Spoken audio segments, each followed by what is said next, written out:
Hello, my name's Alexia, and I want to introduce a guest that I'm going to be speaking to shortly called Sovereign. Now, we're going to be discussing birth and the importance of birth, the sacred nature of birth, and how men can get involved in the birthing process. A lot of my podcast episodes on the Fear-Free Childbirth podcast is really about helping women to prepare for pregnancy, for birth, and helping them to let go of the fear. And a lot of that is around becoming informed, more about the birthing process, more about what to expect and how to eliminate fears, build emotional resilience so that they can face birth and be present for an event that has the capacity to truly transform at the very, very deep level and to really experience something that can be immensely magical and amazing. But all of that takes preparation. All of that requires you to step up and to show up. And that's not easy for everyone to do. And that's what I would like for everybody, is for them to be able to sort of step up in the way that birth calls us to do, but that many of us struggle to do.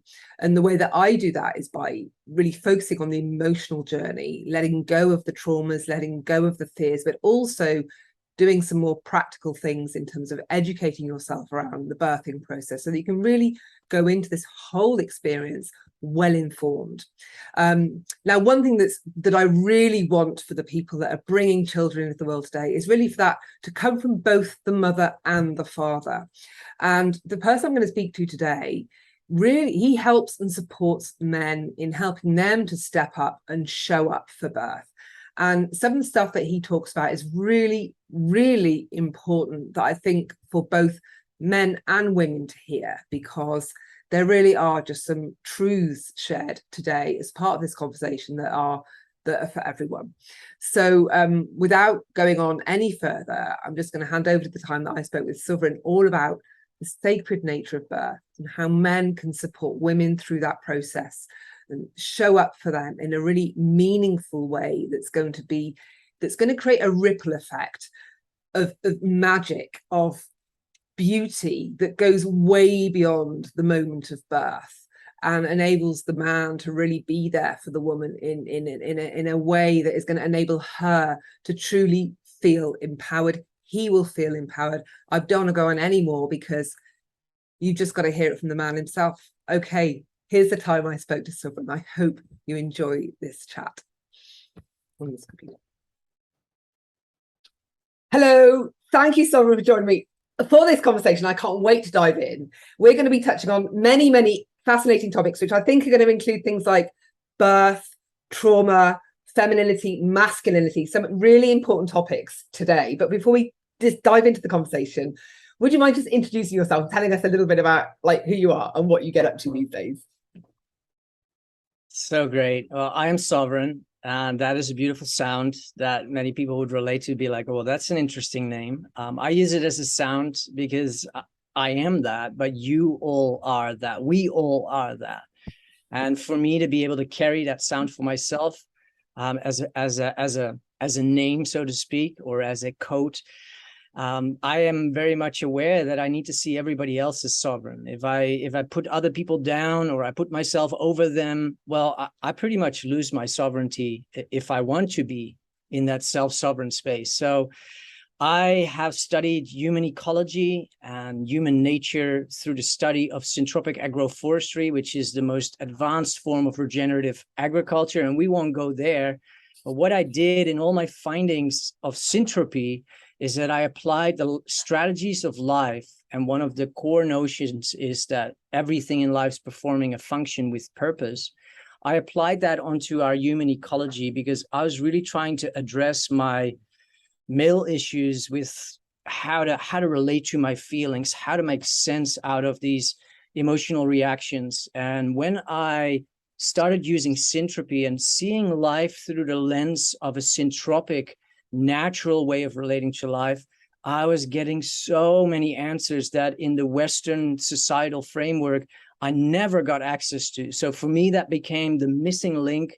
It birthed for me a tremendous amount of inspiration to share out around syntropy, but really around human nature. and how we can become free again, how we can become self-sovereign again, how we can dissolve those barriers or those distortions that we may feel that are alive for us when we navigate relationships, when we are having to still go to work and the environment there is a little bit toxic.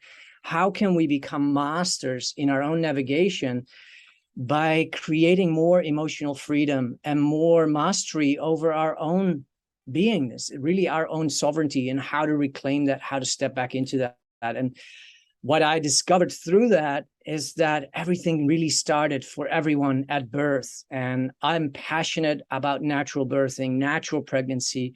I'm very passionate about supporting men, fathers to be, or existing fathers that have questions, to share with them my findings on how we can really raise our children, how we can truly give them what we didn't get. And just because we didn't get it, we also didn't get imprinted in how to do that. But we can remember that so easily. And so I'm very passionate to speak on that topic, because that's how we are going to create a generational transition out of the emotional dark age into a generation of younglings, as I like to call them, that know who they are. They have been seen, they have been loved, they have been heard, and they are so much more resilient in a world that is and has been progressively grown to become more complicated to navigate, more intense to figure out how to get ahead of the game, so to speak. And if we have more resiliency within, wow, then we have so much more capacity to deal with the world of men and all of the aspects that are part of that.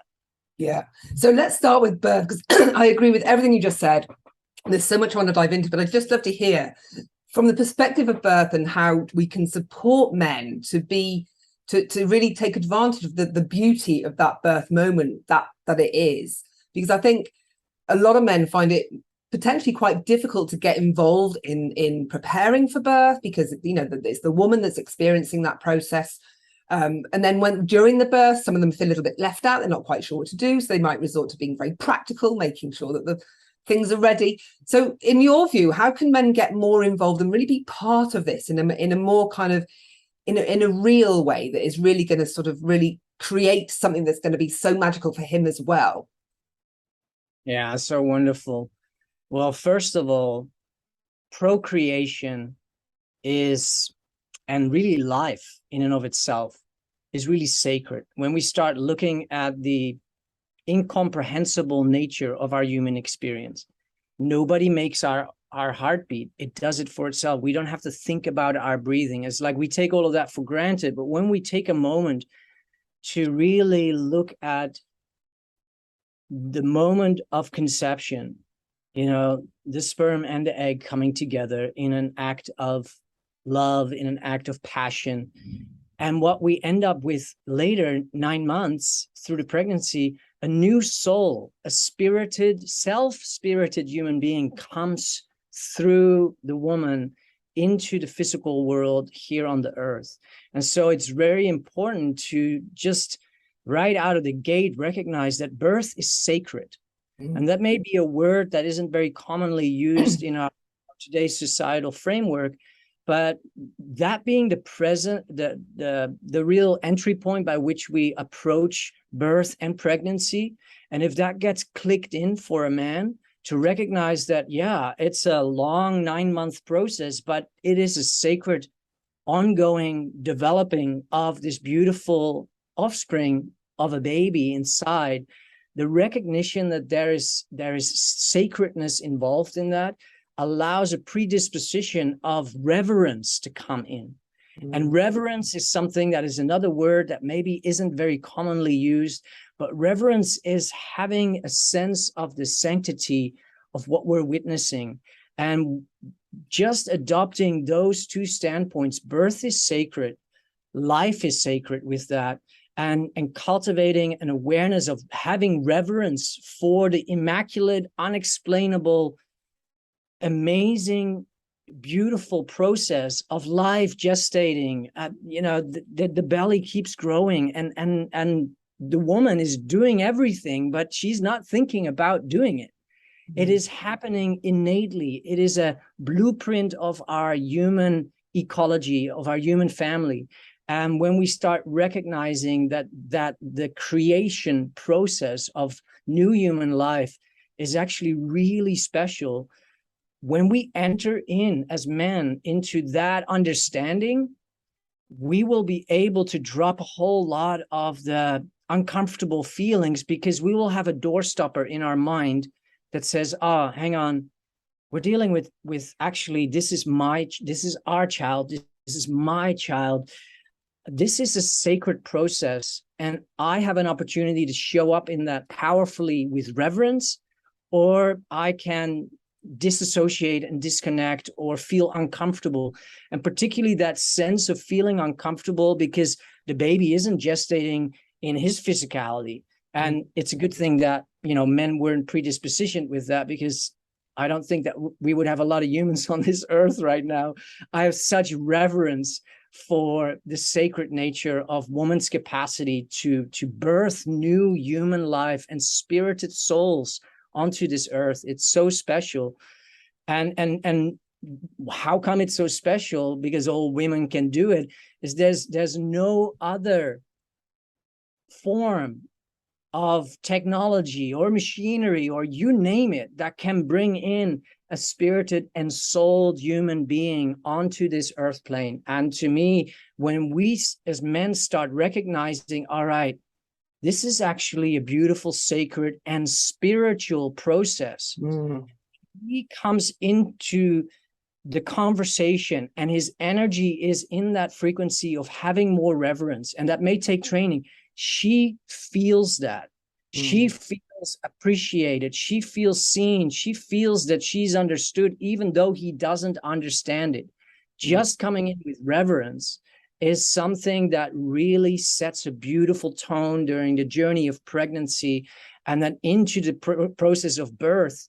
If a man understands that that process is a sacred passage, it's a sacred rite of passage for the woman into motherhood and for him into fatherhood, he will be able to discover very beautiful, powerful roles inside of that space, where he's not just handing it over because he doesn't know. There are so many ways that he can show up powerfully, but it starts with having reverence and respect and a sense of willingness to connect with the process, even though he cannot emotionally or physically really feel what it is that she is going through. It's a different tone, and that's a great entry point to start with. Yeah, everything you just said about this opportunity that pregnancy, that birth presents to sort of raise consciousness, get more in touch with our feelings, our emotions, and really connect to the sacred, the potential transformational power of that whole process in terms of your spirituality, that all of that is there for women too. And a lot of women don't engage on that level either, because they are confronted with their own fears.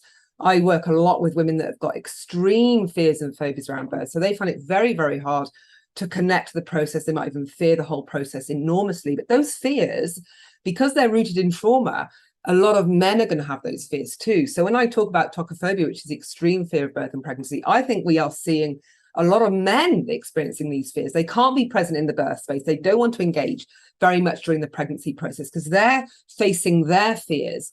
And for women, that, in my view, I see the whole pregnancy journey as being a huge opportunity to face up to your fears, to really up-level yourself as a human being, to stop those patterns that don't serve you, so that you don't pass them on, so that you are the pattern breaker, and that you break the generational trauma, you break all that, and you don't pass it on, because that time of conception and of gestation is imprinting on the little one as they're absorbing those frequencies, absorbing those messages.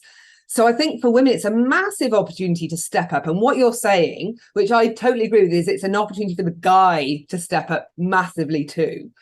And for both to be doing this together, I think just creates such a beautiful overall process. But I'm just wondering how, if there are men that have fears, that don't really know where to start, that feel a little bit, well, I don't know what to do. Sovereign, what would you say to those men that are a little bit lost in this process, that sort of love what you're saying, but can't actually go, well, okay, I like what you're saying, but now what do I do now? How do I go about doing this? Yeah, it's so good. And I can totally relate to that because that's exactly where I was. And so what may be relevant is just to share my first birth experience. I was born in the Netherlands. Home birth has always been, just the normal choice. And that's not been like that in many other countries where we have really shifted out of a home birth, midwifery environment into just doing everything in the hospital. And what happens when we go down that route, we really relinquish our own power in that process, because once you step through those doors, you're going to be taken care of, but it's going to be on their terms and not on your terms. And so my experience with my firstborn was beautiful in a way, but it was very new. I was just predispositioned to know that home birth was the way to do it. And I knew that I had a deep trust in woman's capacity, my wife's capacity to birth, because of that being just so commonplace in my own programming. Yeah, going through the process was really intense, and it was very much not necessarily traumatic going through the process, but what happened after the birth, I'd never actually thought, so what do we do once the baby is out? Yeah. So once the baby was out, I got given the scissors, and they said to me, so now it's your time, Dad. You get to cut the cord, as if that's some sort of privileged role that the man has, and seemingly the only role, because he seems to, of course, not be actively involved in doing the birthing. And so that sense of disempowerment in that birthing space, I really, really understand. And then I thought I would feel empowerment by being the one that finally got a job, that finally got an assigned role to cut the cord. And that was my biggest trauma in the entire birth experience of our son. And the reason being is that cord didn't feel like it wanted to be cut. It on an internal innate level, it felt wrong. It felt off. And I did it anyways, but the cord, of course, slipped out of the brand new scissors that just came out of the little sleeve. And it was such a tumultuous event in the middle of the night. I obviously didn't do enough preparation personally for it. My wife did hypnobirthing, and we had a swimming pool blown up, and I was busy filling it with the warm water. It was all of those things. And in hindsight, I became really clear that with our next child, or if we were to have another child, I was never going to cut that cord again. I didn't want to fall into that same disempowered state where my only role was severing the baby from the placenta. And I started doing my research, and then I realized, wow, this is not just my feelings were feeling traumatized. I actually realized how wrong foundationally it is to have that severance of the cord happen right after birth. And tapping that then into your question around what practical ways can men do to familiarize themselves in this space? Well, of course, it all starts that day that you hear from your beautiful partner that she is pregnant. It's not the other way around. It's not like you saying, hey, I think you're pregnant. No, he knows.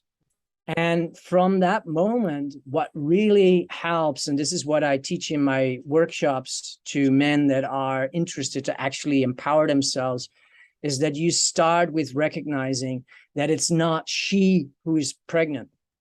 It's not my wife or my girlfriend or my partner. She is pregnant. No, you change she for we. And what that does on a illogical level is that you form a union. It is you and her that are going through a period of pregnancy. Yes, she is carrying, of course, your child.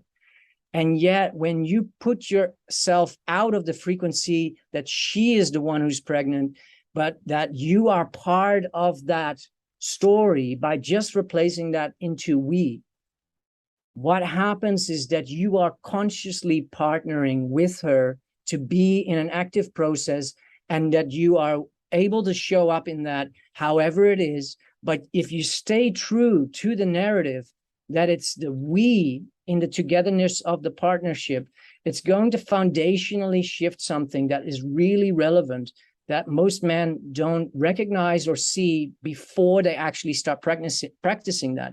And what happens is that when you see your woman being pregnant as a we process, and you talk to your friends and your relationships in that way, she feels protected.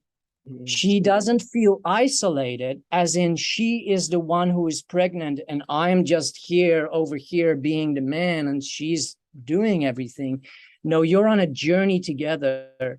She feels in that space. She feels, maybe not consciously, but on an internal level, she feels held, she feels safe, and she feels that you are with her. Because one of the greatest fears that comes up for women during the early stages of pregnancy is he gonna want to have this baby with me? Is he gonna stick it out with me? Is he gonna be there? And I understand very deeply where the roots of those fears come from, stemming from trauma, stemming from their own birth and their own imprinting during their pregnancy in the womb of their mother, where mom was having those fears. Oh, if it's not a boy, the generation before us, and particularly the generation before that, women were afraid that if the second child wasn't going to be a boy, then, oh my God, because, you know, we want to put the lineage forward and we want to provide the man with a boy because a father wants a boy. And this is another element that in the constellation and the partnership and the journey of we together becomes really significant, that he voices right out of the gate that not only after he deals with the, okay, wow, I didn't see that coming, how do I feel about it? As soon as he's pulled himself together, that he really commits himself to the knowing that the unique soul that is coming through is going to be perfect. Whether it's a boy or whether it's a girl, it's going to be his child. It's going to be, you know, their child, but in that sense, our child.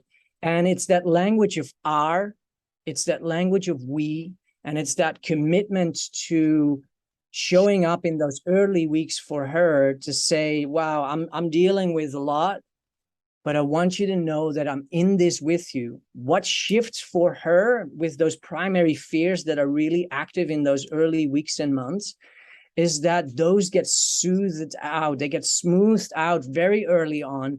And what happens is that she gets to glow. She gets to celebrate this new experience. She gets to actually feel safe and protected simply by expressing the words, I am with you. We are pregnant together. I'm on this journey. And even though as a man, I don't know how to navigate this because this is new, I want you to know that I'm in this with you. And what shifts in her is no longer this like, is he really going to, which then triggers men to be like, whoa, what's happening? She's pulling at me and I don't know yet. And what she's really looking for is for him to quote unquote show up. And that part of showing up is really eloquently eased and kind of moved through by simply saying, babe, I want you to know that how I see this pregnancy is that we are pregnant together. I'm your partner, and I'm going to do what I can with however I need to show up more or different or in a way that really performs a function for us to navigate this together. I'm going to show up for you, but I'm going to show up for us. I'm going to show up for our child. And that's a shift away from having her in her own body experiencing a pregnancy where she is pregnant, where he now says, well, I can't carry that pregnancy, but I am part of this story. This was our creation. This was us coming together and procreating our new child to be. And what that sets the pregnancy stage, the first trimester up for, is so much more connection, so much more ability to celebrate. And what that opens up, because she's at ease, he's going to be able to step into more space where he's like, wow, okay, she's she's not pulling in, she's not looking for security, and she's not like making it hard on me, he's going to feel like, hey, I can do more in this space. I can with her more. So there's a lot of empowerment just beginning that comes about when we shift away from she to we. And as you were saying that, you said, she's carrying the pregnancy. And what I was hearing is that he is carrying them, like he's the container within which she can sit comfortably, knowing that she is held, knowing that she can have her ups and downs, the fears that she's got, because she is being held, and he is the strong container. He is the masculine and she is the feminine. And almost by acting in that way, you're really strengthening the masculine and the feminine within each of you, which actually helps to bring about a more healthy feminine expression in her and a more healthy masculine expression in him. Whereas I feel like what you were saying before is when they're both a little, he's not committing to that we language, it's making her be needy because she really wants to hear it. She's not hearing it. So she becomes this naggy, toxic feminine, and he then becomes this away, scary, toxic masculine. And then it creates this huge division. Whereas actually when you kind of bring it in, that just creates a space for this healthy expression of both masculine and feminine. Do you agree with that, or what's your view on that? Yeah, well, what I share with men, and I really share in other workshops as well, I go a lot into the English syntax and the language that we have been brought up with, that we don't necessarily question any given moment of the day, because we just use it unconsciously, consciously. It's our means of expression. But English is a contract-based language, and it was created purely for the expansion of empire and having it really function properly for trade, commerce, and contracting. And commerce being such a predominant aspect of our Western society, of course, that's all been by design that way. There are intrinsic contracts in English language that most humans aren't aware of, and most men don't know neither. But we is a contract. So if you think about a contract, there are always multiple parties to a contract, because otherwise, it's just a fantasy. And when two parties come together, there is an agreement. And in the English language, we is comprised of maybe one or two or more individuals. And when the language of we is being used in context of pregnancy and relationship, particularly in the commitment to showing up for us, showing up in the we form, what there is being sounded out is that he is initiating a contract wherein she all of a sudden can feel safe. And that's very subconsciously, it's very unconsciously registered. But I can tell any man that if he starts shifting away from she into babe, we are pregnant. And she may first be like, wow, where'd that come from? Well, I'm recognizing that I don't want you to feel that you alone are pregnant. I don't want to talk to my friends anymore that it's just you who's pregnant. This is a journey that we started together. It was us coming together. And I want to see it that it is we who are pregnant. And in that, I get to discover on how I can show up more powerfully and have more roles and more functionality while you're growing our beautiful new child. So in terms of showing up, because I want to try and make it practical for the men that might be listening. Okay, great. I can start saying we, brilliant. Now what? So when you say show up, what are some of the ways you think men can show up to be really part of that process and in a way that really empowers them as well? Well, there's beautiful supportive ways, and they're very practical. So here we go. One of the things that really soothes a woman's nervous system and her body that is going through huge changes, hormonal changes, identity changes. There's so much changing because all of a sudden she's growing a whole new human being inside of her, and her body is being taken over almost literally.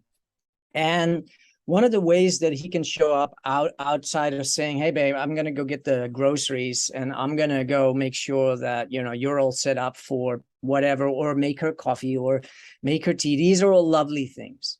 but really on a nervous system level and on a body relate level. One of the really great ways that a man can show up after he comes home from his work and he's tired, he's there and he's in the we. So what then is his capacity to show up? Because most men would say, well, I've just done like 9 hours of, heavy activity to support us financially. So that is what I am doing. And if she can't recognize that that's value enough, then, well, there's something that is out of place here. No, he comes home, and with the awareness that he has power within him to show up meaningfully, he gets to choose a whole variety of beautiful ways to make her feel that he is with her. And the best and most functional way is simply touch.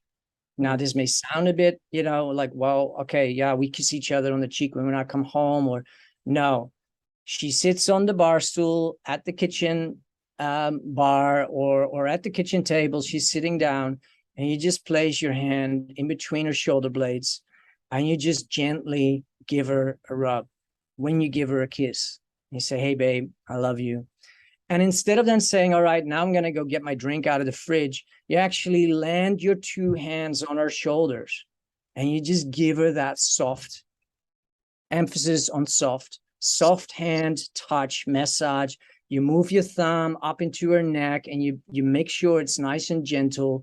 And what happens in her whole body, because she's been navigating everything during the day with life and whatever has been part of her navigation, she's had a full day as well. On top of having a full day inside, she's had a full day outside, and it really just calms down her nervous system. You come home and you show up, even though you're tired, you recognize I have a powerful role to play for my woman. And what happens as she feels that touch, she feels seen, she feels held, she feels that she can relax, she feels that you are there for her. Her body just kind of goes, oh, that's so nice, babe. And you know what the beauty of this is? This is that part that actually innately turns men on, and maybe not in a sexual way, but in a purpose way. She all of a sudden starts emanating this energy of like, oh, wow, thank you. I feel so nice. Now we're being thanked for our, just some touch. Like, okay, this is good. Well, it doesn't stop there, because it's like, all right, I do that for a couple of minutes, and then what? Well, outside of the emotional checking in that can be done, which may take some training, it is just really good for men to have it said that at least once a week in the first trimester, preferably twice a week at night, when you're both watching some telly or you're just lying in the bed and doing some relaxation, you actually get up and you said, babe, give me your foot. And you go to town on that lovely foot of hers. Now, if you know anything about reflexology, if you know anything about how it can be relieving stress, it can be elevating mood around having your feet massaged, we're standing on them all day long. For a woman who's pregnant, it is like a glorious gift. And so the objective is to at least twice a week, just put it in your calendar and just tell her, like, it can be very, very practical. Hey, babe, tonight at 7:15, I'm going to message both your feet for 15 minutes. I want you to be available for that. And she's like, okay. She's asked, yep, yes, I can ma'am. do that. He's taking control. I am available for that. And you really just make that a practice where you give her that not too strong touch, but you really massage her feet. It sends frequency. Now, here's the rub of that, pun intended. It sends a frequency throughout her whole body that moves into your baby, where she develops oxytocin. She develops an affinity feeling of love towards you serving her, you showing up powerfully. And that emotive release biochemically runs now into your child. And so you massaging very practically her feet is giving her a sense of like, wow, look at this man. and you're thinking, well, I'm just massaging her feet. She is coming into ease and into grace. And it may, for some women, be a little bit uncomfortable. It's like, wow, he's never done this before. But you make that a practice. You are actually finding a way to communicate to your baby, because you are stimulating her feet.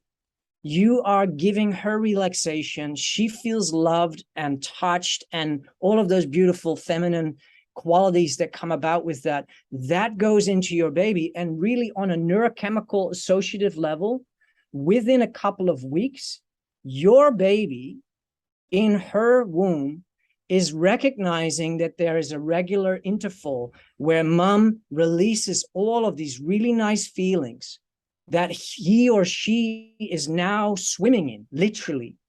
She's receiving that, and it's associated to something particularly connected to you there being close by. And what you do in that, you are able to communicate indirectly with your own baby that is growing. And that may sound a little bit airy-fairy, but I can tell you, when she shows you how that makes her soft and how that makes her feel so great, and she starts sounding it out, you're going to feel your power. You're going to feel like, whoa, I have a whole level of power that I thought that showing up as a man was to bring the bread on the table and to, clean whatever needs cleaning or whatever needs mowing or whatever needs fixing. But all of a sudden you're tapping into a level of power that during the entire period of your pregnancy is going to be built on. And what you're really building on is your relationship to your child that is going to be birthed into your world. And that there's really immense, beautiful power in that, if men were willing to really sit with that and say, well, can I do that? It's not a question of like, oh, how does it, how it's like, are you willing to do that? Are you willing to experiment with that? Go do it. Yeah, it's not hard. And one caveat to it, you got to commit to it for a whole 2 months. You can't just say, I'm going to see how this goes. I'm going to give it a try. And she's weirded out. You've never massaged her feet before. So she's like, okay, yeah, that's enough, babe. Because she's like a little bit uncomfortable. Now you instruct her. You say, babe, I want to massage your feet for 15 minutes. And I want you to sit on this particular couch because I want to do it here. And she's like, okay, that's what I want to do for you, with you. And when she receives that quote unquote instruction or that offer to have that be received, she also has to be willing to sit through those first 15 minutes. And if it is uncomfortable for her because she gets a little bit, I don't know, just allow her to have her time to kind of get comfortable with that. And when you finish the first 15 minutes, you tell her, on Friday, I'm going to do this again at 7:15. And she's going to be like, okay. When a man declares and proclaims his intention to his partner or his wife, she's going to be like, feeling like, oh, I feel protected. Oh, he's got intention for, days ahead. And although this was maybe a little bit new to me, I'm going to show up for that, because she also wants to serve him. It sounds maybe weird, but that's really what coming together is serving each other powerfully. So she wants to then show up for that. That process, what everything you just described, is just so potent in so many ways. I love how you've talked about it. And I want to add another layer to that, because one thing I'm finding with a lot of the work that I'm doing today, I work a lot around trauma release now. And one of the aspects, or one of the traumas that are coming up for many in my clients, is the traumas that are embedded in utero. And these are experiences that the baby has experienced while in the womb, that the mother's experienced, and because they are both as one, the baby's experiencing that too. And so if the mother feels rejected or abandoned, then the baby is born with abandonment trauma already imprinted within their emotional system. So when you are doing what you just described and bathing the woman, not only does she definitely not feel abandoned in that moment, and she's swimming in all the good juices, but the baby's feeling that. And so you're protecting this baby from, I mean, God, the food, if you think about the nourishment, all the I mean, it's just brilliant. It's just so wonderful what you've described, and so simple. Like any guy that struggles with this has just got to have a word with himself, I think, because it's such a simple thing to just sit down and do a 15-minute massage. But the benefits, like you say, communication with the child, but also this setting up a healthy emotional blueprint for the child, because that is what children need today. That's what we all need today, is emotional resilience, emotional mastery. And a lot of that we need to build today. And it's about letting go of our traumas, letting go of our triggers, letting go of our emotional crap. And some of those traumas were embedded way before we had a say in the matter. So this is really setting up something that's so important for your child that is just, I cannot even impress on it enough, really, that this is such a beautiful thing that you shared. So I just want to thank you for sharing that, because I think it's so simple and so wonderful.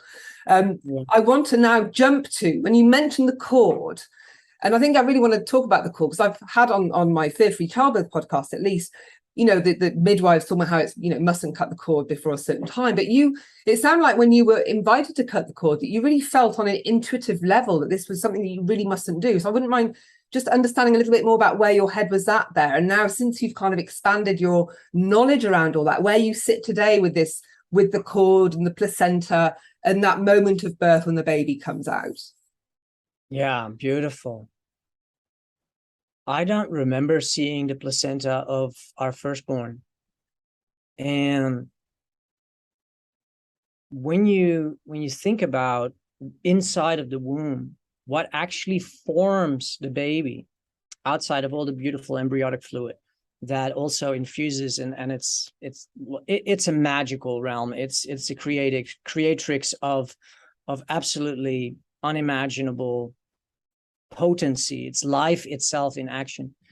The placenta is what really forms the baby. It's through the umbilical cord that, from this amazing organ that looks rather strange, there are all the codes and all the layers of biology. All of that human blueprint is coming through that, and is forming and is layering and is really creating your child. And to step into the space of birth in that understanding that birth is sacred, then there is a natural process to birth. And in nature, how the birthing process would go is that the baby is born, then the placenta gets birthed. And when the placenta comes out, outside of the hormonal flip that happens after the baby is already through and the placenta still has to come out, the hormonal flip inside of a woman's body is responsible for actually the releasing of the placenta of the womb wall.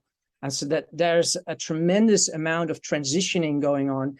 But whatever runs through the placenta runs through that cord and runs into your baby.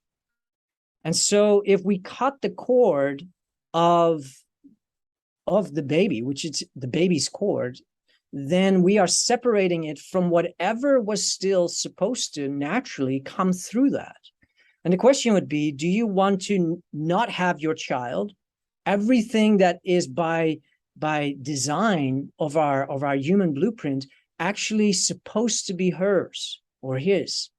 And when you ask that question, no, I want my child to have everything. I want my child to have the best. And it's not about, getting the best bike or getting the best crib or getting the best, the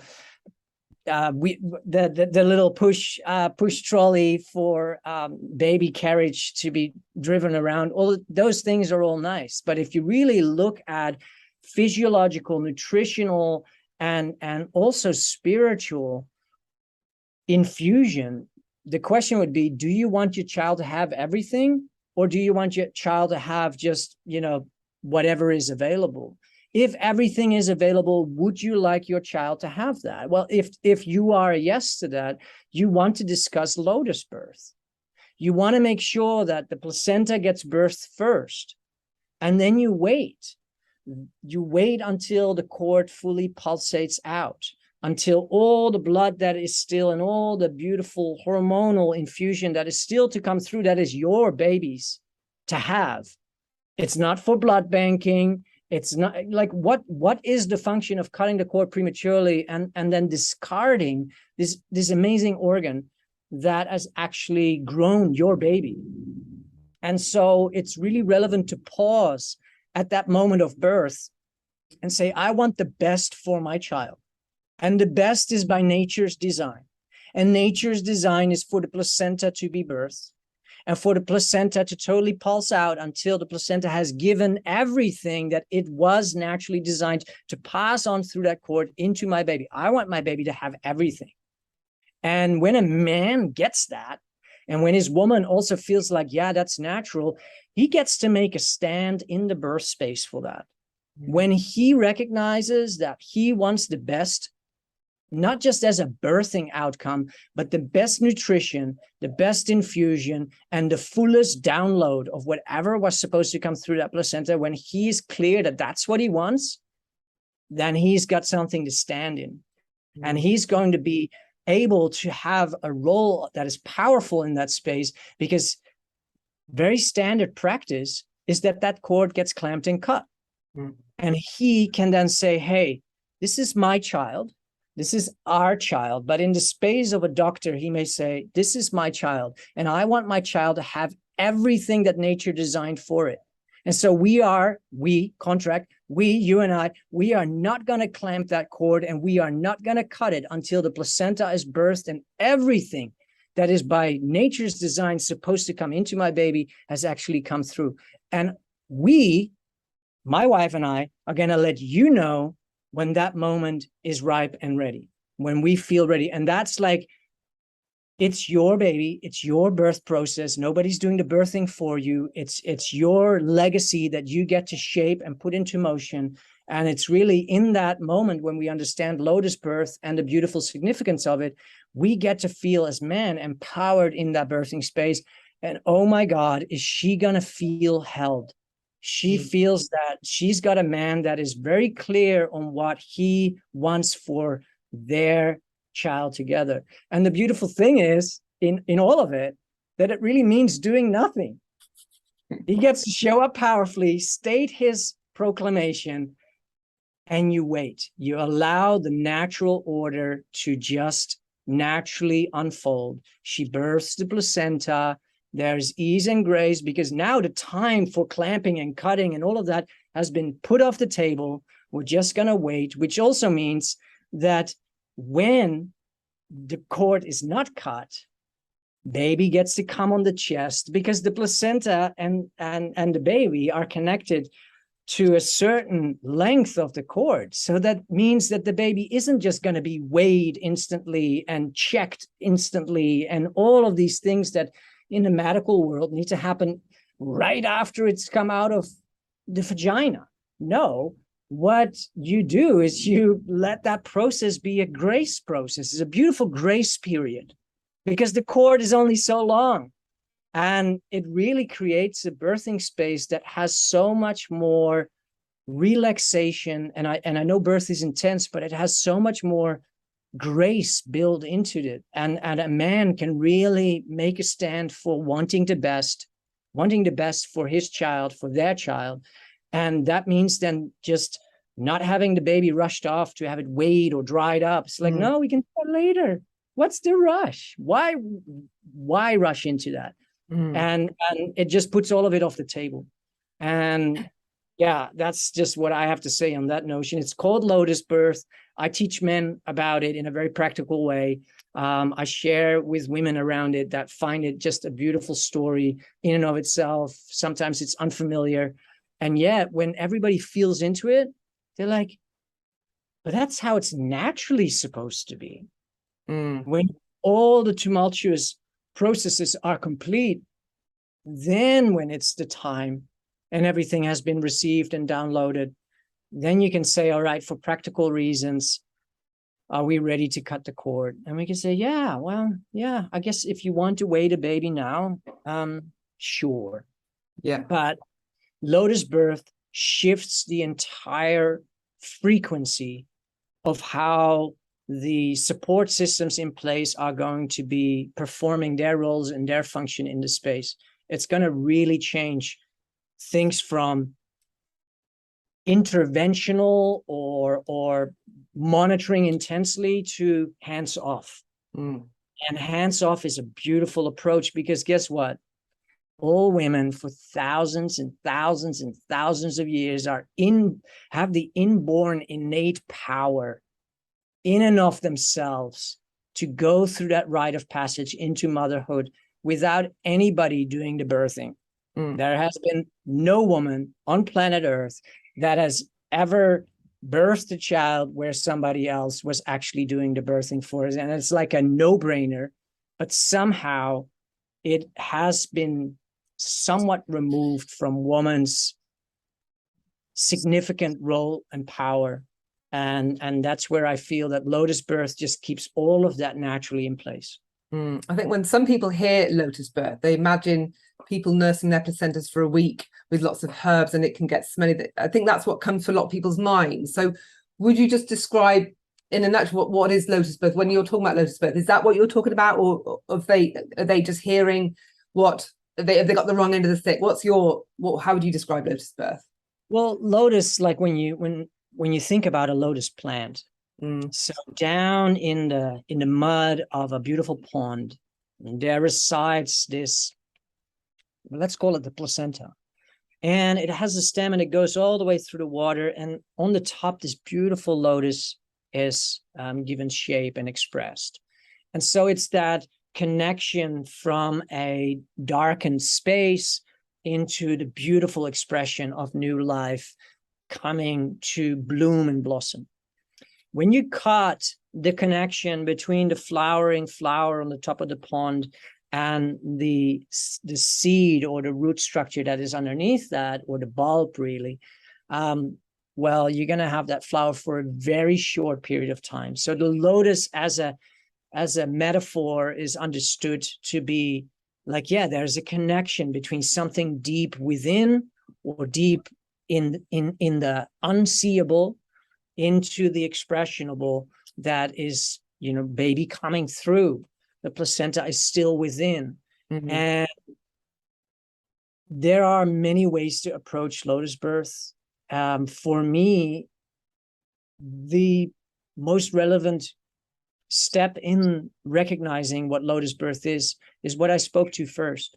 You have to see that birth is a sacred passage journey of the soul enshrined within your baby's body, coming into this earthly realm, out of the spirit realm, now in physicality, coming into the earthly plane.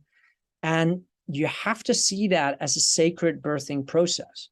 If you don't have reverence for it, then you're going to be very prone to all sorts of cult programmed ideas that are upheld in the westernized, standardized, medicalized birthing practices of the Western world.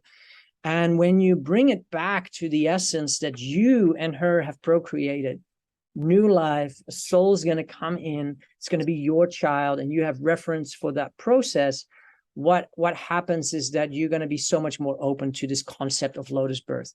If you don't have reverence for it and you're just going to explore lotus birth and be like, well, now we got this placenta, now we got to put it in a little bag, and it's not this little placenta. It's literally the organ that has grown and formed the child that you get to hold in your hand. To discard of it as if it's just some like weird object and I don't understand it and let's just get rid of it because I don't want to see it because it weirds me out. Well, then you're not having reverence for the immaculate design.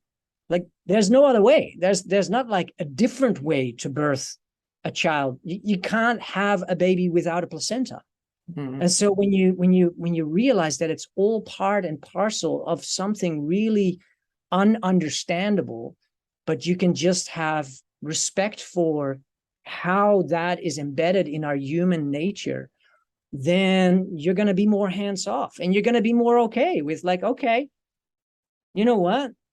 If the true natural way is to go all the way with this placenta thing and the cord, and I'm going to develop some reverence and respect for the fact that that's actually what formed my baby, I'm gonna go all the way and see what happens. Well, what happens? Naturally, the cord dries up, and it dries up really quickly. Like within a day, it will have shrunken down so fast, and it dries up, it shrivels, and then at the point of the navel, it will start drying up more and more and more.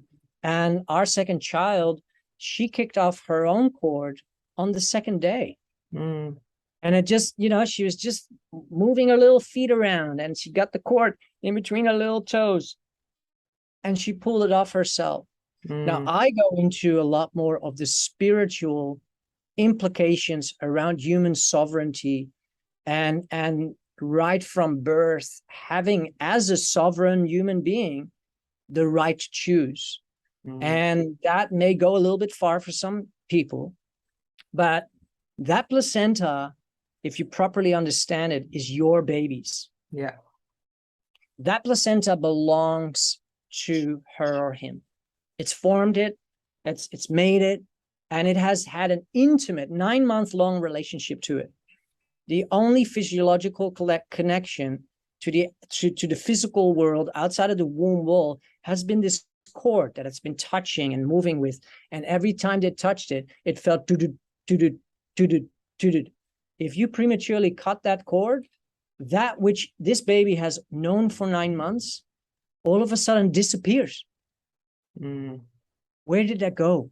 And so when you think about what the impacts may be of cutting this cord prematurely, you may say, well, let's not be too hard on it. Let's not, it's like, treat birth as sacred, and your whole worldview will flip 180 degrees, because now what you're really saying is like, I'm going to determine for my daughter whether or not it is her choice to have a connection to that of which actually formed her. This, and in spiritual traditions, mostly indigenous, the placenta is known as the spiritual twin to the child. And if you're going to be the decider on separating her or him from her spiritual twin, well, you may want to look at that. Yeah. Just because you're uncomfortable, just because you feel like, well, we got to fit in with the program of that program of the Western world is not the program of the natural order. And the reason that I'm so adamant about it is because, like you, Alexia, I am so involved in actually helping people clear this unconsciously stored trauma from the womb, which I call the toxic womb syndrome. All the emotions that run through a woman's emotional field go through the baby's field. They imprint. Everything that happens in that womb imprints, and it imprints, and it imprints. So the better we can imprint a child with better feelings and emotions, the more resilient and whole it's going to be. And when we intervene in the natural order, we are imprinting onto the child. And so I'm not going to go just now into the impacts of cutting that cord, but what it really is for me about is having reverence for the soul that has chosen to join you in your family, and that you allow that soul to have all the time to have the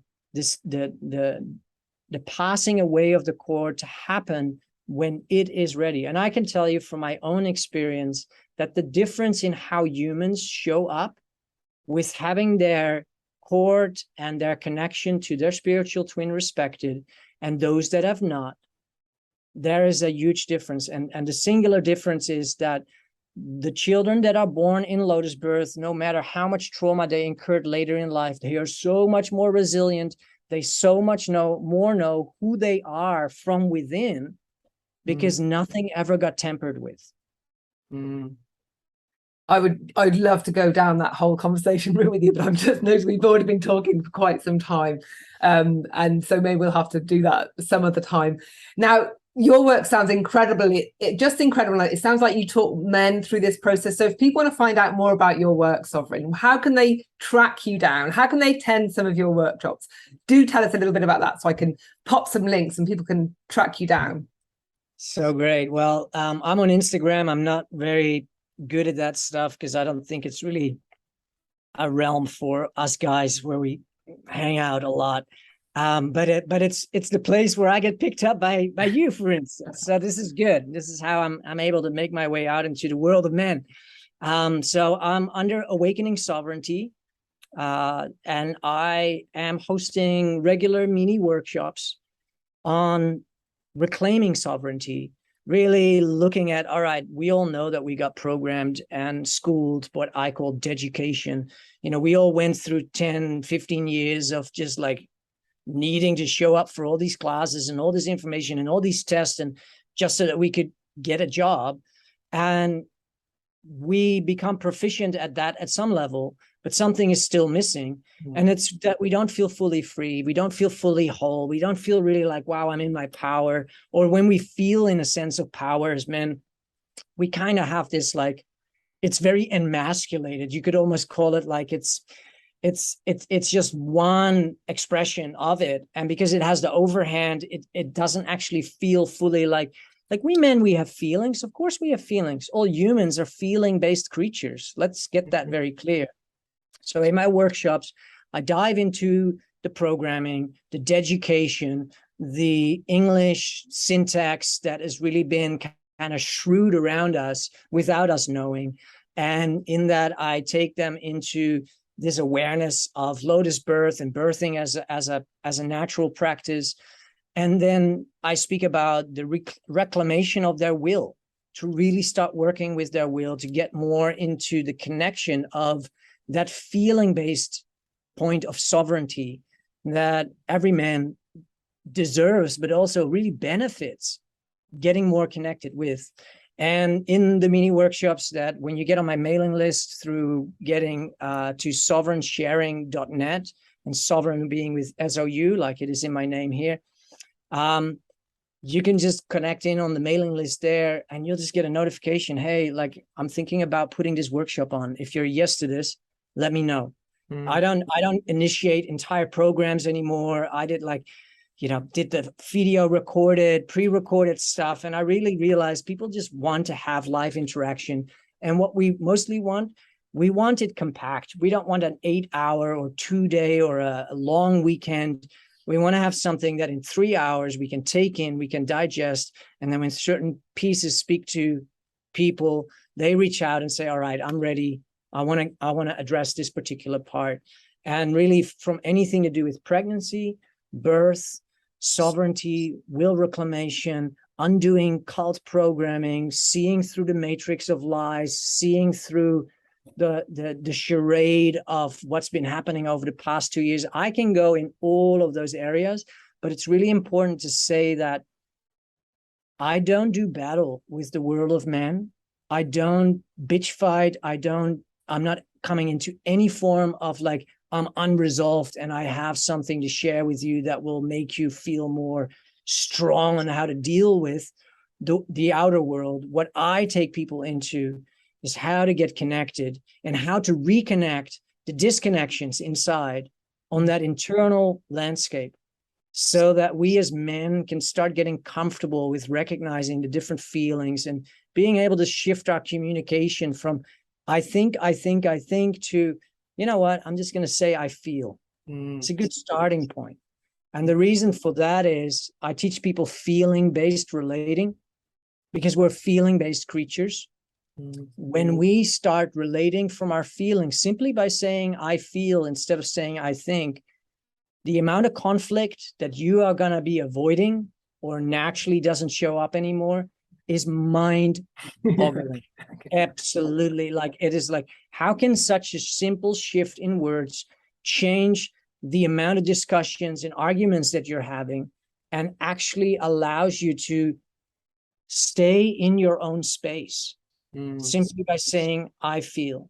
And I'm not going to go into that here, but that's a huge shift, just like going from she into we. Yeah, no, I mean, yeah, I can totally see that. Absolutely see that. Well, that sounds, any guy or anybody listening to this, just direct the men in your life towards the work that you're doing, Sovereign, because I think it's world changing. And like, yeah, totally. And it's so relevant. Like, I know that there's so many men out there that, let me just give a personal example. We were going to do home birth. It was going to be a water birth. My wife was hypnobirthing. She was doing all these things. And she would say, I really want you to watch these videos with me. So I kind of forced myself. But look, I had a predisposition to natural home birthing. And so kind of like, all right, watching these videos, and I'm like, I can't relate to any of that. It's just this woman going through this intense, journey, and they're all talking, and yes, it's all information, but it's 2.5 hours long. Like, what the what? Like, I don't have, I just want to turn on some Netflix and maybe, watch some fast cars driving, because I've just been doing other stuff all day. And so what I found is that for me, it was very challenging to show up in that space because I didn't have any men in my environment that I could, and I mean like another guy, a brother that is just a regular guy that has personal experience, and through his personal experience, he can actually share what the things are that you can avoid. And right after our firstborn, I was pretty adamant that at one point in my life, I'm going to help other men not go through the same shit that I was unprepared for to navigate, and just give them some simple stepping stones along the way so that they can actually feel like, oh, okay, I'm okay. We are okay. This is okay. And in that space, I'm going to just be more okay also with myself. And I actually get to know things to do and how to do. They're very simple, but they're a lot more practical and a lot more functional than going and already building the cubby house, or thinking that the entire lawn needs to be mowed in the third month, end of the first trimester. No. That's nice if you want to have a mental break and you want to go and sit on the lawnmower or push that thing around. There's so much more practical, simple steps that really make this journey one of coming together as a union. And then there is a plurality that gets birthed out of that, of course, after 9 months. So I learned that I really would have wanted a guy that wasn't just approaching me and said, like, hey, you're going to have birth. This is what you need to do. It's like, no, I would have just wanted to say, like, hey, if you want some information of what to avoid and what you can actually practically do to step into, give me a call, reach out, let's have a chat, let's have a beer together, because I feel that I could really share something of value. I am turning into that guy. I've become that guy. And that's an honor, because really what I serve in it, and that may sound a little bit strange, my mission here is for the children, past, present, and future. The past ones are the ones that all got dissociated and violated and traumatized, that are still alive in us, that we can bring home and we can reintegrate those. There's the children of today. How do we raise younglings? How do we raise them as opposed to bringing them down? And we won't go into that. But then there's the children of the future. So if there's men out there that are like, all right, I kind of hear all of this, but you're here for the future well-being of my child, I can align with that, because that's what is going to shift our entire world chaos. The new earth, or whatever you want to call it, healing this distorted, westernized mentality and almost sickness out there, starts at birth. And that's what I'm a stand for. And I'm a stand for men wanting to stand more clearly and self-empowered in that space, so that they can serve their woman and she can just, wow, give her the glow and return all that love. Yeah, no, you're right. The moment, the opportunity we have to heal the world is through birth, because the ripple effect of that birth moment, the sacred nature of it, we as a mother and a father bringing in a baby can heal ourselves as part of that. Because I think a huge part of my journey was I had to face up to my fears. I had to heal my fears, and birth forced me to do that. There's no escape for women. If you have a lot of fears, there's no getting off that train when it starts, right? You kind of have to face up to your shit. If you don't, then you're in for a difficult birth experience. So it's an opportunity to show up, to step up. Guys, it's also that experience, but they don't kind of have the birth moment forced on them, and they can kind of like check out, get off the train at that point, go, right, call me when you get there, and slip back in at the end. But actually, if both show up, heal their shit, that is being presented, that is being brought up for them to deal with, for the child, to create this amazing moment when the birth arrives, it transforms everything. The ripple effect of that birth on the world is phenomenal. And that's the one thing that totally inspired my work. It still does, because I recognize the sacred nature of that birth moment. And I think a lot of people don't face up to their stuff because they don't value themselves highly enough to do that, but they will do it for the baby. I did it because I wanted my baby to have an incredible birth experience, and I didn't want to pass on the allergies and the eczema and all that stress created dis-ease that I know comes from a stressed mama. I wanted to avoid all of that, and I did it for them. Would I have done that for me? I don't know. Birth forced me to step up in a way that I don't know I could have done for myself. And we need to kind of take that and use it, because, and then when you said, I think you said it as part of your things, it's going to help me connect within. It's going to help me be more connected to myself as men, as people. If we can do that, my goodness, then that's going to help you to be a much better person, much better parent. I mean, I could, as you can see, talk about this for hours, but everything that you've described is a million yeses from me, because I think this sacred nature of birth just invites us to do that. And what we need to do is respond to that call and step up and say, yeah, I'm here. I'm going to do my bit, and I'm going to do what I can to make the next part of humanity as best, the way that I can impact that the best way I possibly can. Totally. Yeah. I'm so with you, Alexia. That's just, wow, music to my ears. Yeah. And I very much look forward to having another ongoing conversation around this. I think this is a topic dear to our hearts, but it's so dear to humanity. Yeah. And just on a last note, if there are any men listening to this that are in the process of getting ready for birth, or they're just newly figured out that she is pregnant, but not, oh, we are pregnant, I just want you to know one thing. You got this.